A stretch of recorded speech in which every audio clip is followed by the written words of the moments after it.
Hello কিউরিজ, আজকে প্রায় অনেক দিন পর পায়েল এসেছিল গুয়াহাটিতে। তো আমরা দুজন মিলে প্ল্যান করলাম কোথায় যাওয়া যাক। তো বেশি দূর যাইনি, আমাদের বাড়ির সামনে এসেছিলাম লাল গণেশ। এটা হলো লাল গণেশের রাস্তাটা, মেন পয়েন্ট। দেন এই রাস্তাটা হলো কলোনি বাজারের দিকে যায়। তো আমরা এসেছিলাম হলো রাজবাড়িতে। দেখতে পাচ্ছ এটা হলো রেস্টুরেন্ট, দুটো রেস্টুরেন্ট পরপর একসাথেই আছে। উপরটা হলো খাদ্যরসি, নিচেটা হলো রাজবাড়ি। এখানে হাতের ঠিক লেফট সাইডে যে রাস্তাটা আছে এটা হলো রাজবাড়ি, আর রাইট সাইডের রাস্তাটা যে আছে সেটা হলো খাদ্যরসি। তো আমরা চুজ করলাম রাজবাড়িতেই যাওয়া যায়। এখানে এন্ট্রি পয়েন্টটা দেখতে পাচ্ছ ফ্রেন্ডস, অনেকই সুন্দর এন্ট্রি পয়েন্ট। এরপর গিয়ে আমরা নাম লেখালাম, দেন আমাদেরকে খুব সুন্দরভাবে ওয়েলকাম করা হলো। এই ফার্স্ট টাইম দেখতে পাচ্ছি এরকম ওয়েলকাম কোনো একটা রেস্টুরেন্টে। আর ভেতরে ঢুকে তো ফ্রেন্ডস সত্যিকারের রাজবাড়ির মতনই ফিল আসছিল। দেখতে পাচ্ছ চেয়ার টেবিল গুলো কিন্তু খুব সুন্দর সুন্দর ছিল। তো আমরা পটাপট গিয়ে একটা টেবিল নিয়ে বসে পড়লাম। আর দেখো সাথে সাথে মেনু আমাদের কাছে চলে আসলো। আর মেনুর লেখাগুলো কিন্তু সেই হেভি হেভি ছিল, তার থেকে বেশি হেভি ছিল দামগুলো।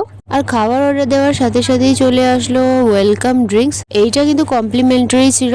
আচ্ছা, খাবার আস্তে আস্তে চলো তোমাদেরকে রেস্টুরেন্টটা দেখিয়ে দিই। খুব সুন্দর, এইখানে যে পুরনো ঐতিহ্য তুলে ধরেছে, পিওর বাঙালি আনাগুলো, মানে স্পেশালি আমরা এখানে বসে কলকাতার ফিলটা নিতে পারছি। দেখতে পাচ্ছ এক একটা জিনিস, এক একটা ডিজাইন ওরা যা সুন্দরভাবে করেছে। খাবার দাবারের কথা জানি না, বাট অ্যাম্বিয়েন্সটা কিন্তু সেই দারুণ ছিল। এইখানে কিন্তু আইবুড়োর অনুষ্ঠানও করা যেতে পারে। এই যে নিচের জায়গাটা যে দেখছো, এইখানে কিন্তু আইবুড়োর অনুষ্ঠান করা যায়। বর বউ দুজনকে একসাথেই দিতে পারবে, ফ্রেন্ডসরা ফ্যামিলিরা মিলে। এখানে আলাদা সেট আপ আছে।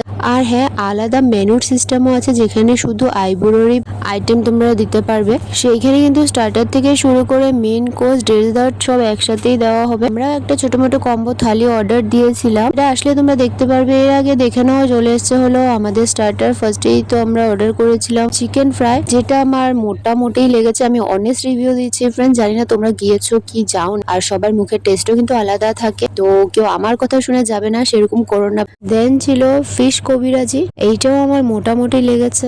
কবিরাজিটা খেতে খেতে ওর ফোন চলে আসলো, ও নিচে চলে এসছে। এরপর আমি চলে গেলাম ওর শার্ট নিয়ে, কেননা ও ডিউটি ইউনিফর্মে ছিল। এরপরে যখন ওর সাথেও সেম রিচুয়াল করা হচ্ছিল, ও পুরো লজ্জা পেয়ে গেছে। ও বলছিল না কোনো দরকার নেই। দেন আমি বললাম যে না, এটা রিচুয়ালটা সবার সাথেই করে। এরপর আমরা দুজনে মিলে ভেতরে গেলাম। এরপর আমরা অর্ডার করেছিলাম কড়াইশুটির কচুরি এবং আলুর দম, বাট আলুর দম না থাকাতে আমাদেরকে নিতে হলো ছোলার ডাল, যেটা ওরা আগে বলেনি, নিজের থেকে দিয়ে দিয়েছে। যদি ওরা আগে বলতো যে আলুর দমটা নেই, তাহলে হয়তো আমরা অর্ডার করতাম না, কেননা এটা পায়েলেই স্পেশালি অর্ডার করেছিল। ওর ইচ্ছে ছিল আলুর দমের সাথে কড়াইশুটি কচুরি খাবার। নিবে কিছু করার নেই, চলে এসছে, নিয়ে নিলাম। এরপরে চলে আসলো এই থালিটা, যেটা আমাদের সবারই অ্যাভারেজ লেগেছে। তো খাবারের ডিটেলস ভিডিও নিয়ে আমি অনেক জলদি ফিরছি, কেননা এখানে টাইম লিমিট শেষ হয়ে গেছে। তো নেক্সট শর্টসের জন্য please subscribe to my channel. Till now stay safe and happy, by.